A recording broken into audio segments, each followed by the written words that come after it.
Hello साथियों, SM study triple three में आपका स्वागत है। साथियों, आज बात करेंगे प्रॉफिट एंड लॉस की कुछ महत्वपूर्ण क्वेश्चन के बारे में। चलिए साथियों, क्वेश्चन बनाने से पहले मैं अनुरोध करेंगे कि आप लोग मेरे चैनल को सब्सक्राइब करें। चलिए साथियों, तो चलते हैं प्रश्न की ओर। क्या कहते हैं, गोलू ने एक पुराना स्कूटर 4700 रुपया में खरीद कर 800 रुपये इसकी मरम्मत में लगाए। यदि वह इसे अब 5800 रुपये में बेचे तो उसको कितने प्रतिशत का लाभ होगा। ऑप्शन इस प्रकार के हैं: 42.4/7%, 5.5/11%, 10% और 12%। चलिए साथियों, तो इसे बनाते हैं। साथ में बताना चाहूँगा, किसी वस्तु का जो क्रय मूल्य होता है, जिस मूल्य पर उस वस्तु को खरीदा जाता है, तो जैसे कहते हैं कि 4700 रुपया में खरीद कर 800 रुपये इसकी मरम्मत में लगाए, तो आप कहिएगा 800 रुपये क्या है। तो सीपी जो होगा साथियों, सीपी जो होगा क्या होगा, 4700। अब प्लस में ऊपरी व्यय। ऊपरी व्यय का मतलब हुआ जो वस्तु आप खरीदते हैं और उस पर जो कुछ पैसा लगता है, चाहे वह पैसा भाड़ा में हो, किराया में हो, या क्या कहते हैं मरम्मत में हो, या दलाली में हो, ठीक है ना। तो उसको भी काउंट किस में किया जाता है, तो सीपी में किया जाता है। तो सीपी कितना हो जाएगा, 4700 और प्लस में 800। कितना हो जाएगा, 4700 प्लस में 800। अगर आपको किसी सवाल में मरम्मत में खर्च या ऊपरी व्यय की चर्चा नहीं किया जाएगा तो सीपी इसी को मानेंगे, ठीक है। जो दिया रहेगा जिसमें खरीदता है वही को सीपी मानेंगे। अगर ऊपरी व्यय दे देता है तो आप सीपी में उसको काउंट के जोड़ दीजिएगा, ठीक है। तो 4700 में अगर 800 जोड़ेंगे तो कितना हो जाएगा, तो आप कहिएगा 5500 हो जाएगा। कितना हो जाएगा, 5500। तो आप पूछेंगे सीपी कितना हुआ, तो आप क्या कहिएगा, तो 5500 हुआ, ठीक है ना। सीपी कितना हुआ, 5500। जब सीपी 5500 हुआ और एसपी कितना है, तो कहता है बाद में उसको कितना बेच देता है मरम्मत करवा करके, तो 5800 में। कितना में, 5800 में क्या करता है, बेच देता है, ठीक है ना। तो 5500 उसको जेब से लगा और 5800 बेच करके उसको जेब में आया, तो कितना फालतू आया, तो फालतू देख रहे हैं तो 300 रुपये का। तो ये जो 300 रुपया है यही उसका लाभ माना जाएगा। क्या माना जाएगा, लाभ माना जाएगा। ये जो 300 रुपया है लाभ होगा। जब 300 रुपया लाभ होगा तब लाभ प्रतिशत निकाल पाएगा। कैसे निकालेंगे लाभ प्रतिशत, तो लाभ प्रतिशत यानी कि प्रॉफिट प्रतिशत जो होता है, प्रॉफिट गुना में 100 होता है। प्रॉफिट गुना में 100 अब बटा में सीपी, क्योंकि प्रॉफिट और लॉस हमेशा कॉस्ट प्राइस पर निकाला जाता है, यानी कि क्रय मूल्य पर, ठीक है ना। प्रॉफिट या लॉस प्रतिशत हमेशा क्रय मूल्य पर ही निकाला जाता है, ठीक है। तो प्रॉफिट कितना है, तो 300। प्रॉफिट कितना है, 300। गुना कर दीजिए 100 से और भाग दे दीजिए सीपी से। तो सीपी कितना, 5500, तो 5500 से भाग दे दीजिए, ठीक है ना। 00 से 00 कट जाएगा, फिर काटिए, 11×5 = 55 हुआ, 5×6 = 30 हुआ, और उस पर एक जीरो दे दीजिए। यानी कहने का मतलब हुआ 60/11%। 60/11%, जिसे हम लिख सकते हैं 5.5/11%, जो ऑप्शन नंबर किस में है, बी में। ओके साथियों, एक बार और फिर से चर्चा कर लीजिए। सीपी जो होगा जिस पे खरीदते हैं और उसमें जो ऊपर वाली खर्चा होता है, चाहे मरम्मत में हो, किराया में हो या दलाली में हो, वो हमेशा किस में काउंट होगा, सीपी में। तो सीपी कितना हो जाएगा, 5500। एसपी जिस पे वो बेचा जाता है, जिस मूल्य पर बेचा जाता है उसको एसपी कहा जाता है, यानी सेलिंग प्राइस। विक्रय मूल्य जिसे कहते हैं। तो विक्रय मूल्य कितना है 5800। देख लीजिए 5500 में खरीदा, 5800 में बेचा, तो कितना फालतू आया पैसा 300। अगर जब सीपी से एसपी अधिक होता है तो लाभ माना जाता है। क्या माना जाता है? लाभ माना जाता है। और लाभ रहेगा तभी आप लाभ प्रतिशत निकालेंगे। अब होगा लाभ और निकालेंगे हानि प्रतिशत, तो जिंदगी में नहीं निकलेगा। ठीक है ना। तो देख लीजिए सीपी कितना है 5500, एसपी कितना है 5800, 300 रुपया एक्स्ट्रा आया यानी फालतू आया, तो इसे लाभ माना जाएगा। तो लाभ प्रतिशत निकाल लीजिए। लाभ प्रतिशत बराबर क्या होता है? लाभ गुना में 100 बटा में सीपी। तो 300 गुना में 100 बटा में 5500।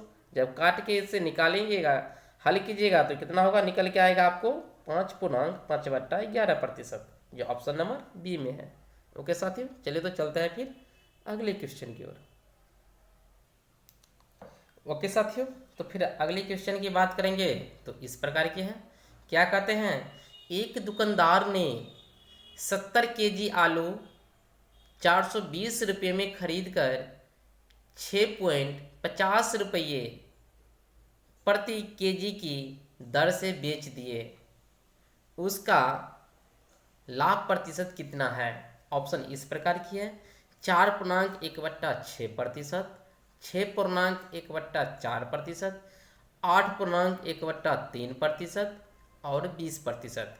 चलिए साथियों, तो इसे बनाते हैं। साथ में बताना चाहूँगा कि उसका सीपी जो है कितना है 420 रुपया। वो कितने का? तो 70 केजी आलू का। तो 70 केजी आलू का मान लीजिए कि 420 रुपया दिया है ना। तो 1 केजी का कितना होगा? तो देखिए, अगर मान लीजिए 70 केजी का वैल्यू कितना है 420 रुपया, यानी कि 70 केजी का दाम कितना है 420 रुपया। तो 1 केजी का दाम क्या होगा? तो आप कहेगा 420, आप भाग दे दीजिए ना 70 से, यानी कि 6 रुपया। ठीक है, 1 केजी का दाम कितना हुआ 6 रुपया। जब 1 केजी का दाम 6 रुपया हुआ, तो अब क्या कहते हैं उसको बेची कितना में? तो बेच रहा है 6.50 में, यानी कि सीपी कितना है? सीपी हो गया 6 और एसपी हो गया कितना? तो 6.5, 6.5 यानी 50 समझिए वही। ठीक है, तो लाभ कितना होता है? तो प्रॉफिट जो होता है, प्रॉफिट 0.50, सही है ना, 0.50। तो अब जब 0.50 प्रॉफिट हुआ, तो यहाँ से प्रॉफिट प्रतिशत निकालिए। तो प्रॉफिट प्रतिशत बराबर क्या होता है? तो प्रॉफिट प्रतिशत बराबर होता है P गुना में 100, P गुना में 100। अब भाग दे देना है कितना से? तो CP से। तो चलिए कितना है? तो 0.50 गुना में 100। अब भाग दे दीजिए कितना से? तो भाग दे दीजिए 6 से, क्योंकि सीपी तो से 6 है ना। चलिए, ये दशमलव जब उड़ाएंगे तो यहाँ पे डबल जीरो आएगा, ये डबल जीरो इसको काट देगा। तो कितना हो जाएगा? अगर आप 3 दूना 6 काटते हैं और 2 को 50 में, तो 25 हो जाएगा, यानी कि 25/3%, जो कि ऑप्शन नंबर किस में है? ऑप्शन नंबर सी में। 25/3%, जो ऑप्शन नंबर सी में है, यानी 8 3 24 1 25, 25/100 हम 25/3 हम लिख सकते हैं ना। 8 3 24 1 25, 25/3 लिख सकते हैं। एक बार फिर समझ लीजिए, 70 केजी का मूल्य कितना है 420। तो 1 केजी का कितना होगा 6 रुपया, और बेचता है कितना 1 केजी? तो 1 केजी बेचता है 6.50 में। तो 6.50 में यानी एक्स्ट्रा पैसा कितना हुआ? फालतू पैसा 0.50। तो 0.50 लाभ हो गया। लाभ प्रतिशत निकाल दीजिए, 0.50 गुने में 100 बटा में सीपी यानी 6। जब इसको हटाएंगे तो दशमलव के बाद कितना अंक है? 2 अंक है, 50 है ना। तो डबल जीरो नीचे में आ जाएगा, ये डबल जीरो इसको काट दीजिए। जब काटिएगा पूरे को काट के निकालेगा, कितना हो जाएगा 25/3%। चलिए साथियों, तो फिर चलते हैं अगले क्वेश्चन की ओर। ओके साथियों, तो फिर अगले प्रश्न की बात करेंगे तो इस प्रकार की है। क्या कहते हैं? किसी वस्तु को 100 रुपये में बेचने पर दुकानदार को 15 रुपये का लाभ होता है, उसका लाभ प्रतिशत कितना है? ऑप्शन इस प्रकार की है: 15%, 12.2/3%, 17.1/4%, 17.11/17%। ओके साथियों, चलिए तो इसे बनाते हैं। साथियों एसपी कितना है? तो एसपी हम देख रहे हैं 100 है, क्योंकि कहते हैं 100 में बेचने पर ना, तो एसपी 100 हुआ। चलिए प्रॉफिट कितना है? तो प्रॉफिट जो है सो 15 रुपया है। ठीक है, प्रॉफिट कितना है? 15 है। तो सीपी कितना होगा? तो सीपी जो होगा तो 100 में से घटा करके, यानी कि 85 रुपया, यानी कि 85 में खरीदा होगा तब ना 15 रुपया का लाभ हुआ होगा, तो 100 रुपया बनेगा तब ना 100 रुपया में बेचेगा। चलिए तो सीपी कितना हुआ? 15। अब यहाँ से क्या निकालना है? लाभ प्रतिशत। तो लाभ प्रतिशत बराबर क्या होता है? लाभ गुना में 100, यानी कि 15 गुना में 100 भाग दे दीजिए सीपी। सीपी कितना है? तो 85।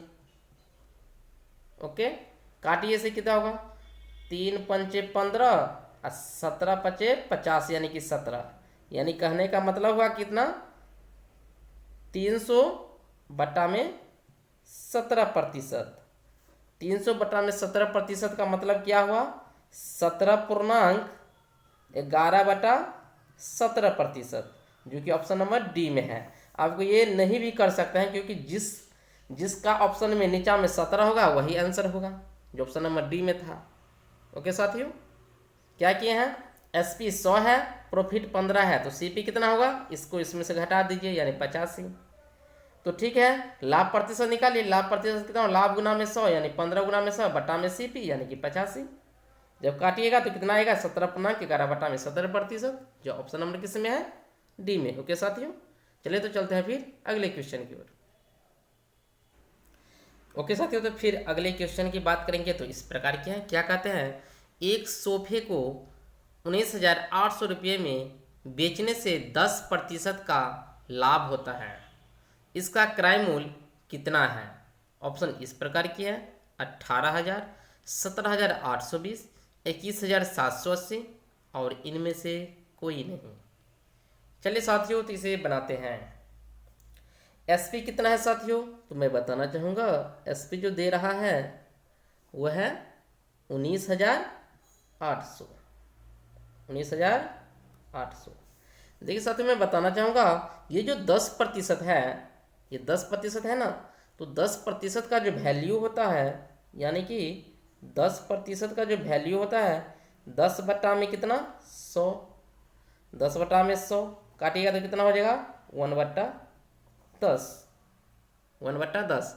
10% वैल्यू कितना होता है? 1/10। तो सुनिए, तो ये जो है कितना का है? एसपी जो है कितने का वैल्यू है? यानी 11 का। कितना का? 11 का, क्योंकि जब आपको लाभ रहेगा तो ये 10 में 1 जोड़ दीजिए, 11। हम यहाँ पे क्या लिखेंगे? 11 का वैल्यू कितना? 19,800। तो निकलना कितना है? 10 का वैल्यू ना, 11 का वैल्यू 19,800। अगर लाभ रहेगा तब ये आप ये 10 में 1 जोड़िएगा, नीचा वाला में 1। अगर हानि रहेगा तो 10 में से 1 घटा लीजिएगा, उसका वैल्यू ये लिख लीजिएगा। ठीक है, तो हम क्या लिखेंगे? 11 का वैल्यू 19,800, तो 10 का वैल्यू, क्योंकि ये 10 जो है सीपी को माना जाता है, सीपी होता है, तो 10 का वैल्यू निकालना है। 19,800 गुना में 10 भाग दे दीजिए 11 से। जब इसे काटिएगा तो कितना होगा?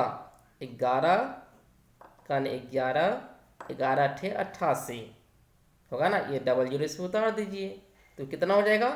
1800 और उसमें 1 ये जुड़े 18,300, यानी कि 18,000 इसका सीपी हो जाएगा। ओके साथियों, क्या किए हैं? 10% का वैल्यू कितना होता है? 1/10। तो 10 1 11, 11 का वैल्यू क्या लिखेंगे? ये क्यों 11 क्यों लिखे? क्योंकि लाभ है, इसीलिए 10 एक 11, 11 का वैल्यू ये, 10 का वैल्यू निकालना है। तो 11 का वैल्यू जब इतना, तो 10 का वैल्यू कितना, 19,800 गुना में 10 बटा में 11, काट दीजिए, 1800 से कट जाएगा, 1800 पर एक जीरो दे दीजिए, यानी 18,000 इसका आंसर हो जाएगा। ये ऑप्शन नंबर किस में है, ए में। ओके साथियों, चलिए तो फिर चलते हैं अगले क्वेश्चन की ओर। ओके साथियों, तो फिर हम अगले क्वेश्चन की बात करेंगे। तो इस प्रकार क्या कहते हैं, किसी वस्तु को 69.60 रुपये में बेचने से 25% की हानि होती है। इस वस्तु का क्रय मूल्य कितना है। ओके साथियों, चलिए तो इसे बनाते हैं। यहाँ पे क्या लिखेंगे, एसपी कितना है, तो आप कहिएगा 69.60 है ना। चलिए उसी प्रकार बनाते हैं, क्या 25%, तो 25% का वैल्यू कितना होता है, तो आप कहेगा 25 बट्टा में 100 होता है। जब से काटेंगे तो 25 चौका 100 यानी 1/4, ठीक है ना। 25% का वैल्यू कितना, 1/4। अब क्या है इसमें, तो हानि है, क्या है इसमें, हानि है यानी लॉस। तो हानि रहेगा तो क्या, इस 4 में से ये घटाए यानी 3। तो हम क्या लिखेंगे यहाँ पे, 3 की वैल्यू 69.60। जब 3 की वैल्यू 69.60, तो निकालना क्या है, सीपी यानी कॉस्ट प्राइस यानी क्रय मूल्य। तो क्रय मूल्य कितना, 4, तो 4 का वैल्यू निकालिए। तो 69.60 गुने में 4 भाग दे दीजिए 3 से। चलिए जब हम इसको हटाएंगे तो कितना हो जाएगा, नीचा में डबल जीरो आ जाएगा, ठीक है। चलिए इसे काटिए। तो जब हम इसको इससे काटते हैं, कट गया, इसको काटिए तो क्या होगा, 3 दूना 6, 2, 3 तिया 9, 3 दूना 6 हो जाएगा ना। और गुना में कितना, 4, भाग दे दे कितना से, तो 10 से, ये वाला 10। चलिए 4 दूना 8 हुआ, 4 तिया 12 का 2 हासिल 1 हुआ, 4 दूना 8, 1 9, और 1 अंक के बाद दशमलव दे दीजिए क्योंकि नीचा में 10 है। तो 92.8 किस में है, जो ऑप्शन डी में है। क्या किए साथियों, एक बार फिर समझ लीजिए, 25% का वैल्यू कितना आता है, 1/4। एक घटा दीजिए 3, तो 3 का वैल्यू कितना, इतना। तो 4 का वैल्यू निकालिए। जब 4 का वैल्यू निकालेंगे तो काट के जो आएगा इस क्वेश्चन का सीपी माना जाएगा, जो ऑप्शन नंबर डी में है। ओके साथियों, आज यहीं तक, फिर मिलते हैं अगले वीडियो में, तब तक के लिए जय हिंद।